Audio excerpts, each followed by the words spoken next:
اعوذ باللہ من الشیطان الرجیم بسم اللہ الرحمن الرحیم۔ شروع اللہ کے نام سے جو بڑا رحم کرنے والا ہے۔ تمام تعریفیں اللہ کے لیے ہیں، وہ نیک لوگوں کا ولی ہے۔ میں گواہی دیتی ہوں کہ اللہ کے سوا کوئی معبود برحق نہیں ہے، وہ یکتا ہے اور اس کا کوئی شریک نہیں۔ اور میں یہ بھی گواہی دیتی ہوں کہ ہمارے پیارے نبی محمد صلی اللہ علیہ وآلہ وسلم اللہ کے بندے، اس کے رسول اور آخری نبی ہیں۔ اے اللہ ان پر، ان کی آل پر اور تمام صحابہ کرام پر رحمتیں برکتیں نازل فرما، آمین ثم آمین۔ السلام علیکم ورحمۃ اللہ وبرکاتہ۔ امید ہے کہ آپ سب لوگ خیر و عافیت سے ہوں گے۔ آج میں آپ کے لیے 17 صفر المظفر کا ایک بہت ہی باکمال اور مجرب وظیفہ لے کر آئی ہوں۔ جس مقصد کے لیے آپ یہ وظیفہ کریں گے، اللہ تبارک و تعالیٰ آپ کو اس میں ضرور کامیابی و کامرانی عطا فرمائیں گے انشاءاللہ تعالیٰ۔ ہم بھی اللہ تبارک و تعالیٰ سے دعا گو ہوتے ہیں کہ یا رب العالمین، جس میرے بہن بھائی نے، جس بھی شخص نے ہم سے اپنا مقصد، اپنا نام شیئر کیا ہے، یا رب العالمین اس مقصد کے میں کامیابی عطا فرما۔ یا رب العالمین اس شخص کو دنیا آخرت میں کامیابی و کامرانی عطا فرما۔ اے میرے پروردگار عالم، اس شخص کے ماں باپ کو جنت الفردوس میں اعلیٰ مقام عطا فرما۔ اے رب العالمین اس شخص کو کے گھر میں تمام پریشانیوں کو ختم کر دے، آمین ضرور کہا کرے۔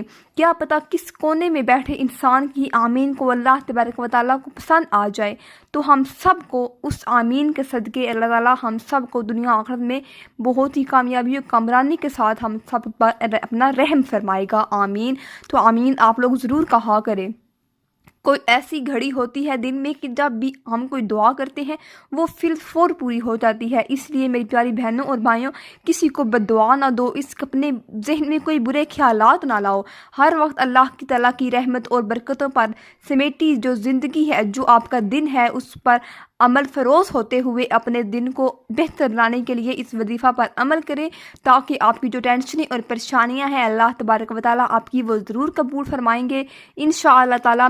لیکن وظیفہ کو شروع کرنے سے پہلے میری آپ سب بہن بھائیوں سے گزارش ہے کہ آئیں ہم سب مل کر ایک مرتبہ درود ابراہیمی پڑھ لیں، کیونکہ جو شخص حضرت محمد صلی اللہ علیہ وآلہ وسلم پر ایک مرتبہ درود ابراہیمی پڑھتا ہے تو اللہ تبارک و تعالیٰ اس شخص پر 10 رحمتیں برسا دیتا ہے، اس شخص کے 10 درجات بلند کر دیتا ہے، اس شخص کے 10 گناہوں کو مٹا دیتا ہے، اور اسی طرح اس شخص کے 10 کو نیکیاں لکھی جاتی ہیں۔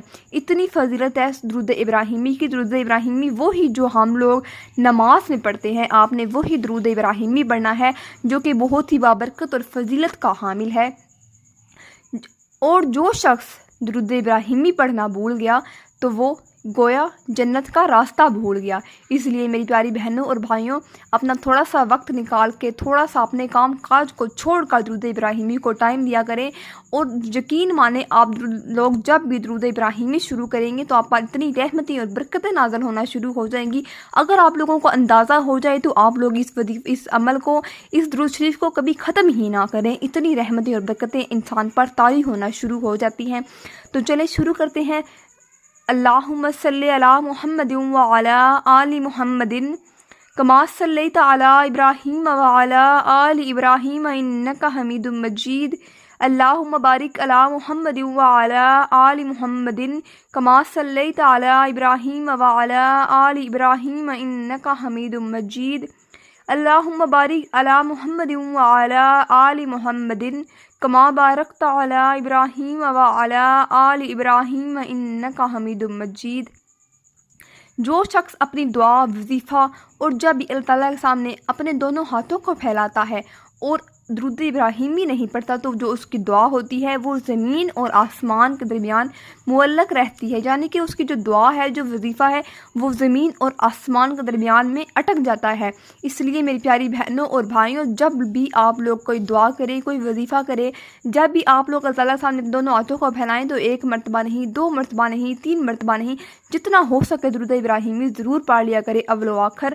اس سے کیا ہوگا کہ آپ کی جو دعا ہے وہ فی الفور اللہ تعالیٰ کے عرش تک پہنچ جائے گی، اور آپ کی جو دعا ہے وہ ضرور جلد از جلد پوری ہو جائے گی۔ تو چلتے ہیں اپنے وظیفہ کی جانب، جو کہ بہت ہی پاورفل اور بہت ہی مجرب ہے۔ یہ وہ حروف ہیں جن سے کلام اللہ کی شروعات ہوتی ہے۔ حق تعالیٰ کی آخری کتاب کا سب سے پہلا حرف الف ہے۔ حروف مقطوعات میں الف اور یا کا بہت بڑا درجہ ہے، کیونکہ الف حروف تہجی کا سب سے پہلا اور یا حروف کا سب سے آخری حرف ہے۔ یہ دونوں حروف ندا میں جمع ہو کر اپنی اہمیت ظاہر کرتے ہیں۔ جب انسان اللہ کو پکارتا ہے تو لفظ یا کے ساتھ پکارتا ہے۔ لفظ یا میں حروف تہجی کا پہلا اور آخری حروف موجود ہے۔ اکابرین نے فرمایا ہے کہ الف لام میم کا عمل تمام مادی ضرورتوں اور تمام جسمانی بیماریوں کے لیے تیز بہار کی حیثیت رکھتا ہے، اور کیسا بھی خطرناک اور مہلک مرض ہو، الف لام میم کا عامل اس مرض سے مریض کو نجات دلانے میں بہت ہی کامیاب ایک عمل ہے۔ الف لام میم کا عامل بننے کا طریقہ کچھ یوں ہے کہ الف لام میم عربی رسم الخط میں قدرے موٹا کر کے ایک گتے پر لکھوایا جائے یا سفید کاغذ پر لکھوا کر یا کمپیوٹر سے کسی اچھے فونٹ میں ٹائپ کر کے پرنٹ آؤٹ کر لے اور اس کو گتے پر چسپاں کروا دیا جائے، پھر اس گتے کو کسی دیوار پر لگا دیا جائے اور تقریباً 3 گز کے فاصلے پر 200 اونٹ بیٹھ کر الف لام میم 50,000 مرتبہ پڑھیں اور لگاتار اسی طرح اس عمل کو 20 دن تک جاری رکھیں۔ اس عمل کے دوران کسی بھی طرح کا پرہیز کرنے کی ضرورت نہیں ہے، البتہ جگہ کی، وقت اور تعداد کی پابندی ضروری ہے۔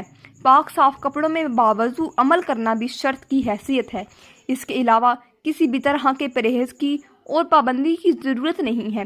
اگر 40 دن میں ایک دن بھی ناگا ہو جائے یا جگہ اور تعداد کی پابندی ایک دن بھی برقرار نہیں رہے گی تو عمل بیکار ہو جائے گا۔ اس لیے جب بھی آپ یہ وظیفہ کریں تو جو میں آپ کو احتیاطی تدابیر بتائی ہیں آپ نے اس پر ضرور عمل کرنا ہے، تاکہ آپ کو اپنے مقصد میں ضرور اور جلدی کامیابی و کامرانی حاصل ہو سکے۔ الف لام میم ایک ایسے باقاعدہ اور بہت سی مجرب الفاظ ہیں کہ جو قرآن مجید کے شروع کی جو صورت ہے اس میں یہ الف لام میم آتا ہے۔ آپ نے اپنے وظیفے کو کچھ اس طرح پڑھنا ہے کہ جب 17 صفر مظفر کے دن آپ نے آج کے دن 1011 مرتبہ اس کو پڑھنا ہے، ایک علیحدہ کمرے میں بیٹھ کر باوضو شخص یہ عمل کریں، تسبیح ہاتھ میں پکڑ کر یہ عمل کرے، بدن کا پاک صاف ہونا ضروری ہے اور اسی طرح جگہ کا پاک صاف ہونا ضروری ہے۔ اپنے ذہن میں جو ہے اپنا مقصد جو ہے وہ ذہن میں رکھ کر اس وظیفہ کو شروع کریں اور اس کو اختتام تک پہنچائیں۔ تو جب تک آپ کا وظیفہ ختم نہیں ہوتا آپ نے اپنا مقصد جو ہے وہ ذہن میں رکھ کر اس پر عمل کرنا ہے، تو یقین مانے آپ کا جو مقصد ہے آپ اس میں ضرور کامیابی و کامرانی حاصل کریں گے۔ اور اسی طرح باوضو شخص یہ عمل کر سکتا ہے، علیحدہ کمرے میں بیٹھ کر آپ نے وظیفہ کرنا ہے اور کسی سے کوئی بات چیت نہیں کرنی، کوئی شور شرابہ نہیں ہونا چاہیے تاکہ آپ کا جو وظیفہ ہے وہ خراب نہ ہو جائے۔ اس لیے میری پیاری بہنوں اور بھائیوں، آپ نے جب بھی وظیفہ کرنا ہے علیحدہ کمرے میں بیٹھ کر اس پر عمل کرنا ہے، تو انشاءاللہ تعالیٰ کچھ ہی دنوں میں آپ کے دنیا اور آخرت میں بہت سارے کمالات ہوں گے۔ آپ نے جس مقصد کے لیے کریں گے اس میں ضرور آپ کو کامیابی و کامرانی عطا ہوگی، اور ہم بھی اللہ تعالیٰ سے آپ کے لیے دعا گو ہوتے ہیں کہ یا رب العالمین اس شخص کے جو بھی حاجات ہے اس کو پورا فرما دے، آمین ثم آمین۔